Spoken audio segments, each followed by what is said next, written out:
I am at the ESS promotions table with Billy Jack Haynes, who is going to be appearing at the CWF Legends Fan Fest in June, along with Ricky Steamboat, Bob Roop, Larry Zabisco, David Penzer's going to be there. CWF Legends Fan Fest on Facebook is where you can find that. How's WrestleMania weekend been for you today? It's been going really good, and I've been checking up on you, man.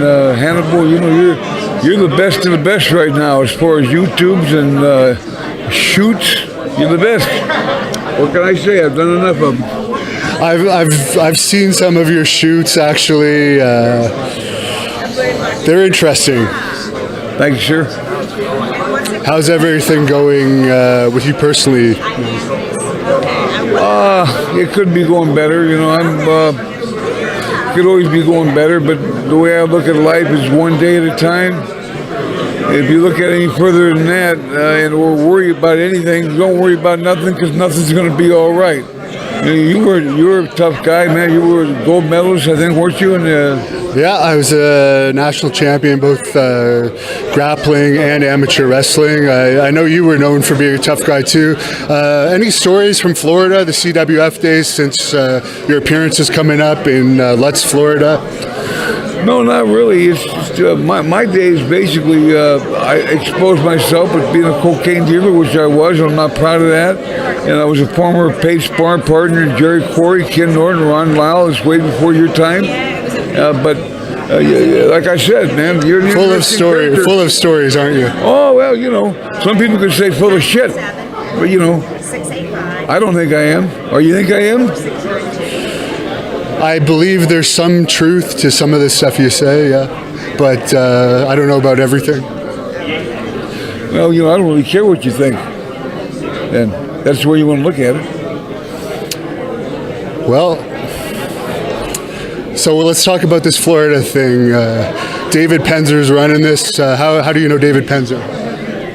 David Penzer, I met in Florida back in 1984, I believe it was. I might be wrong on that. I don't want to be quoted as 30 years. It seems to be a year that I've been quoted on for a few things in the past that could have got me life in prison without parole.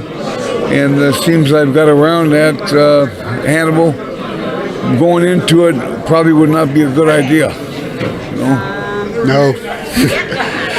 Yeah, I've heard a lot of your stories, and I find that some of them take away the credibility of some of the legitimate stuff out there, because some of your stories are really exaggerated. And for instance, there is some truth to the Pat Patterson stuff, but then you go overboard a lot of the times, I find. But I wish you the best. I hope you do well. Wait a minute. What do you mean going overboard?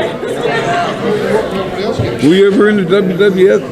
Did you ever have to see you go 330 nights a year on the road? No, I've only had matches for them, unfortunately. Actually, we do have some in common. I had my contract taken away due to hepatitis C. You actually also contracted it from wrestling, I understand. So that's unfortunate, and I really hope that you get on some medication for that, and I mean that from the bottom of my heart. Well, hey, what do you mean get on medication? Well, maybe it's not just that type of medication you need. I don't know. Well, so you're trying to, I came here with good intentions to give you an interview, out of respect. I'm here to promote the CWF Fan Fest for a couple friends of mine. That's what I'm doing. Yeah. Well, it sounds like you're here to belittle me. That's what it sounds like. I need medication for this and that.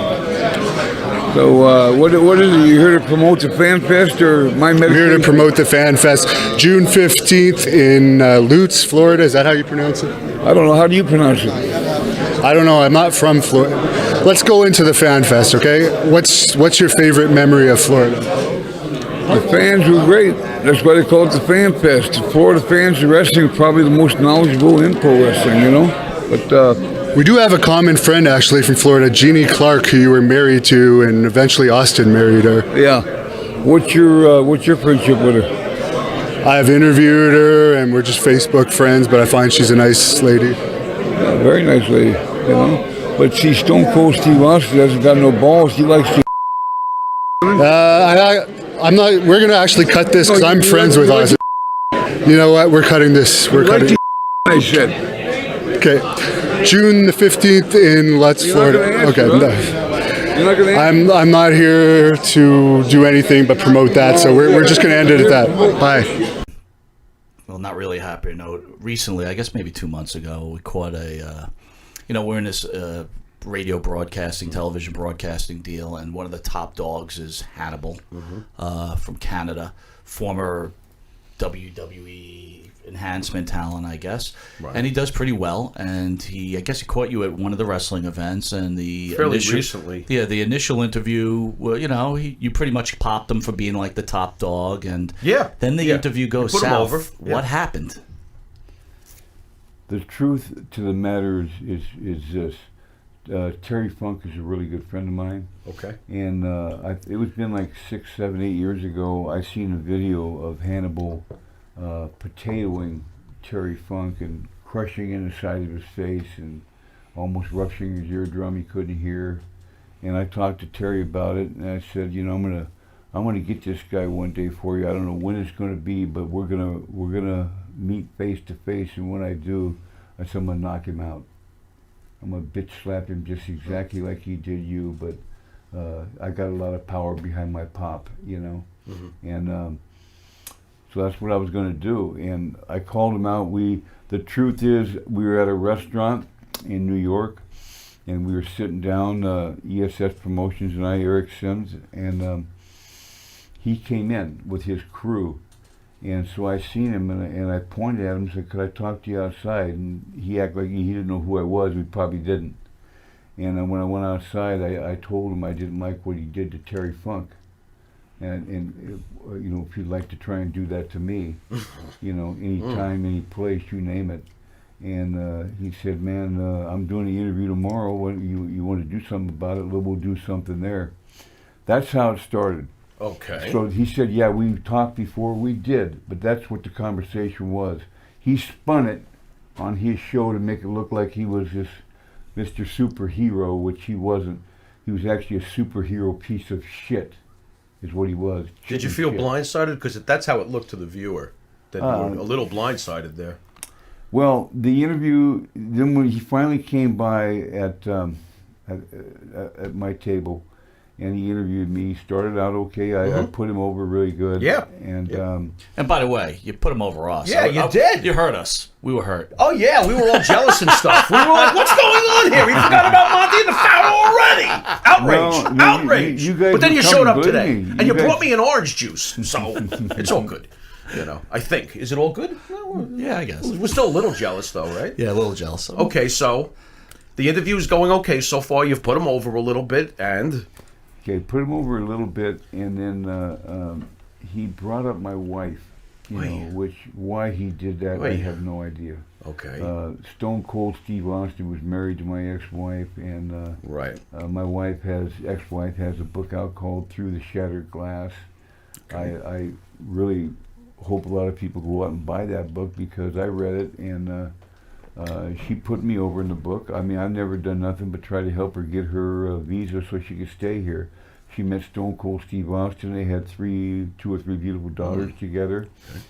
And she took a lot of abuse off Steve Austin, and so has a lot of women. So 2015, I called his ass out to see if he'd want to fight me in that UFC 1 minute round, 1 minute rest to a finish. In a Texas temper match. Right. What do you think? But he never even contacted me. He's got probably $40 million, so he doesn't need the money. But I'll say it again while on your show. As far as I'm concerned, Steve Austin's a woman-beaten piece of shit, and that's just the way I look at it. Anybody who hits a woman's insecure, so he has some kind of shortcomings in life. Have you ever talked to your ex-wife about it? Yeah, I did talk to Jean once. She didn't want to go there, so I didn't want to push it. And she's such a beautiful person, and sensitive person, and she's from England, so I just let it go. Is she civil with Steve nowadays? I mean, I don't know if you would even know. But I'm just curious as to what a take is on him currently. I don't. Enough to write a book about. Kids, right? They have kids, so I imagine they have to be. Yeah. But they are divorced. let's get this back to Hannibal. Let's bring it back. Yeah. So you begin this interview. It starts off pretty and then he starts to get innocent, personal, right? Obviously. So go ahead, take it from there. So he's getting personal at this point.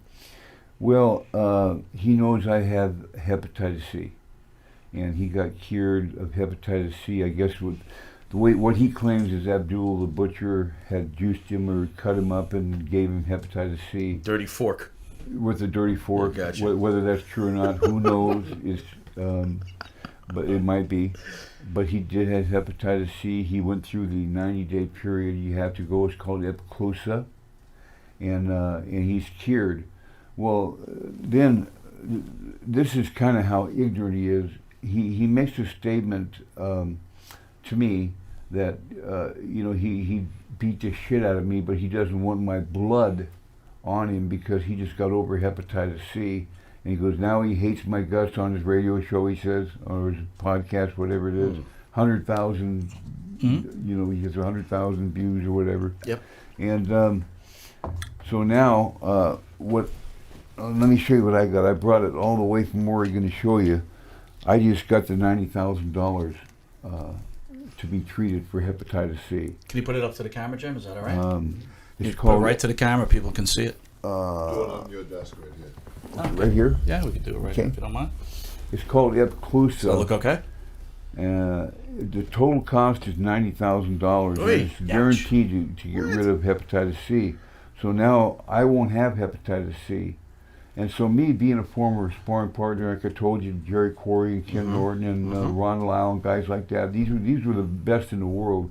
And they used to, you kick your ass. That's how I got my ass kicked. That's how you learn. Well, this guy here is all mouth. So now he's supposed to beat me up. He wants to bloody me up and all this stuff, but he's afraid of hepatitis C. Now I'm cured.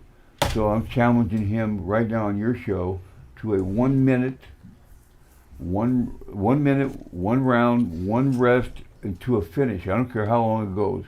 And I just want to beat the living fuck out of this guy.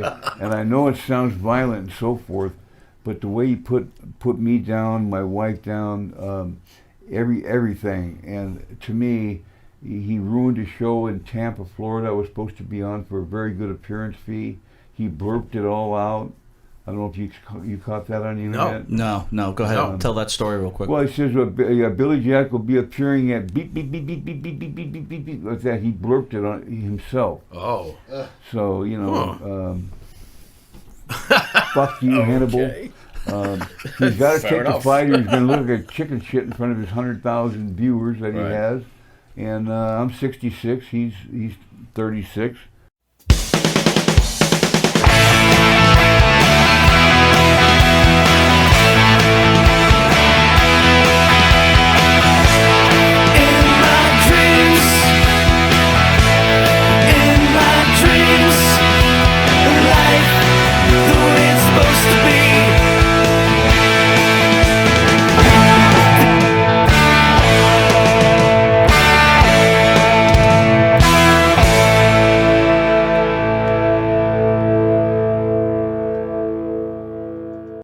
HannibalTV.com, and today on the Great North Wrestling Podcast, I'm giving in to all the fans out there that have been requesting Billy Jack Haynes since he first appeared on the Hannibal TV.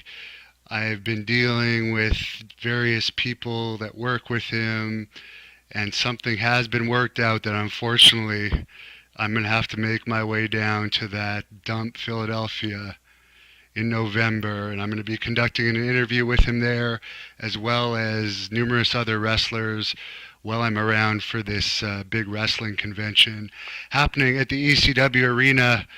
But to tease this, right now on the line from Portland, Oregon, I have Billy Jack Haynes. How are you today? Well, hey, I'm doing fantastic, but what do you mean to tease this? What are you talking about, tease? Well, we're going to do this full interview at the end of November. We're going to go through your career. You've been talking to me about your boxing. We're going to get it all recorded. And I know we didn't get off to the best start before, but we're going to try and keep it off of those touchy subjects. Well, let's put it this way. I had a lot of respect for you going in because I know you're one tough man, a tough fighter, a wrestler that should have made it to the WWF and could probably make a main event in AEW right now. But I don't appreciate you bringing up my wife, Hannibal. I don't appreciate you going to Davey Boy Smith's son and having him say bullshit. I don't appreciate you going to Greg Valentine saying he hates me, a guy I've known for 35 years. What did you do that bullshit for? Well, she's not your wife anymore, and I asked her an opinion. You had made some allegations, and I brought those up to her to address them. Because I'm a reporter, I get all sides of a story. Well, you got about 30 seconds of what? Did you ever read her book, Through the Shattered Glass? You don't think Stone Cold Steve Austin's a woman beater? I mean, you think I just go after him for nothing? He chicken shitted out, and I know you're not a chicken shit. So what's the deal? You can't keep putting me down like this, man. So I'm 66. Well, that doesn't mean anything at all. I respect you, but you shouldn't have done that bullshit to a fighter like me. Well, you're going to get the opportunity to tell your whole story. And as I said, I just get all sides of it. That's it. That's it. Well, let me tell you something. I'm going to be there. I'm going to be there in Philadelphia. We'll see what happens. But I respect you in many ways. Always have, always will. But I didn't respect what you did behind my back with people that I love. And I don't know what's going to happen down there. Don't tell me you love Davey Boy Smith Jr. Hey, I didn't think you went you're going that to start way. this bullshit again? You're going to go this shit again? I'll tell you what, when I see you there in Philadelphia, maybe we'll figure something out in the backyard, you and me. I do respect you. I hope you respect me. But I'm 66, and what I know in the ring, as far as boxing, I can knock you out. And if you want to get in there, we can do it. The wrestling fans want to see it. Even though I'm 66, I'm in great shape right now. What the hell is your name? Hannibal. I don't want to give you too much credit. But no, I'm not a homosexual. Is that what you're saying? I think you may have suffered brain damage if you can't remember my name. Okay, Hannibal. You're Hannibal Lecter, right? Hannibal the idiot. Conqueror. Hannibal the Conqueror. Well, you haven't conquered me. No, and I don't have any interest in that. I just want to get your career on tape. That's what the fans want. I'll be there. We'll see what happens. We'll get my career on tape. Maybe I end up knocking your fucking teeth down your throat. So I'll see you in Philadelphia, asshole. Lesnar wins the belt. Everything that week was pretty damn good. Feeling pretty Wait a good. minute, hold on. And then got a caller. and then this. We got a caller. We have a caller. Hey, you're on with Monte and the Pharaoh. Who's calling? Caller. Hey, this is Billy Jack Haynes. Hey, Billy Jack! Oh, yeah, brother. How are you, my friend? God. Thanks for calling in. How are you, sir? It's been a while. Well, it's been a while.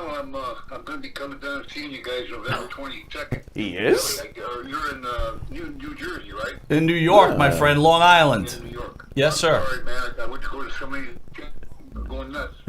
Bro, you're a busy guy. Right next to me is the Pharaoh. You remember the Pharaoh, right? Well, you guys are the best in radio. You know that. Thank you, sir. Thank you. Listen, Billy, I want to tell you something. So last night I was doing some stuff for work, and I go on YouTube, and I see a video where you're calling into Hannibal. Real quick, I want to ask you a question. How long are you going to let this guy shit on you before you take care of this? What? Well, here's the thing that the people don't understand me. My wrestling career has been over now since 1996. So everybody wants to call this thing a work, a shoot, or a shoot, or a work. To me, there's no such thing as a work anymore. I retired from the ring. So this is 100% shoot to me. I'm not playing no games. And what people don't understand, all my career, I was master of the full Nelson. No one wants to bring that up anymore. And I got a challenge I'm going to bring up, and I'll keep that a secret, even though you may know what I'm talking about now. Yep. But let's see this 66-year-old can break somebody's neck. Well, I got to tell you, Billy, we're big fans of you from Monte and the Pharaoh and Village Connection Radio. And I got to tell you, I'm just starting to take this stuff a little bit personal now. Because I've met you in person twice. You are nothing but a gentleman. Yeah. You've been as honest as you can with us. Yeah. And I'm honestly getting a little tired of people taking advantage of the situation. You are one of the greatest wrestlers of all time. You're a hero to many. And, you know, when nobodies take shots at you, I'm just not digging it. Nope. Ooh. Yeah, they take a lot of shots at me. Of course, I opened that up myself, you know, being truthful about being a cocaine dealer. That's on me, you know, but as far as Hannibal, where he wants to take this to for views or whatever he wants to do, you guys, to me, are the greatest in podcasts because what you just said, you let me tell the truth. And people can look it up for themselves. I'm telling the truth. It's on the internet. But they do what they want to do. I put my life on the line with the Boys on the Tracks murder back in 1987. And so everybody can read about that too. So I must be pretty ignorant, stupid, or just want to clear my heart before I die. I could be killed over that. So that's it. Absolutely. Pharaoh, you got anything for Billy? Yeah, Billy, how's your health right now? I wanted to know. Well, buddy, you know, like I know you had that aortic aneurysm yourself, right? Yes, sir. Yes, sir. And I'm so glad that the surgery went well for you. Thank you. You bet your partner. And for me, I got lucky. They said I had to have open heart surgery, but they looked at it again and said, no, you're okay. It was a mistake. So I lucked out. Well, that's great news. Now, did you get married? Last time you were in here, you said you were about to get married. Did you end up getting married? No, I haven't got married yet. That was kind of a throwback. But the reason I said that is, I'll let you know when I get down there. We got more time. Yeah. But the whole thing is this: when Hannibal brought up the marriage part. My ex-wife, Jeannie Clark, is such a sweetheart. I'm not going to get on the air and call her a liar or anything. She was really good to me, and he has no business going deep into my life. He doesn't understand who he's messing with. You know, I used to get paid to beat guys up, and even worse. So I'm a man of my word. I take Hannibal very seriously. Anybody who challenges me or gets in my space, I'm a pro wrestler, pro boxer, everything. He's in my space now. He's in my face making fun of me, and I will take him out, man. I'm not playing no games. I'm being very serious. I'll go down there and I'll take him right out. Well, I'll take his knees out. I'll break his neck. I don't like to be effed with like that, man. Well, I got to tell you, so he was on our show, and he seemed like a real gentleman, and he does well in what he does.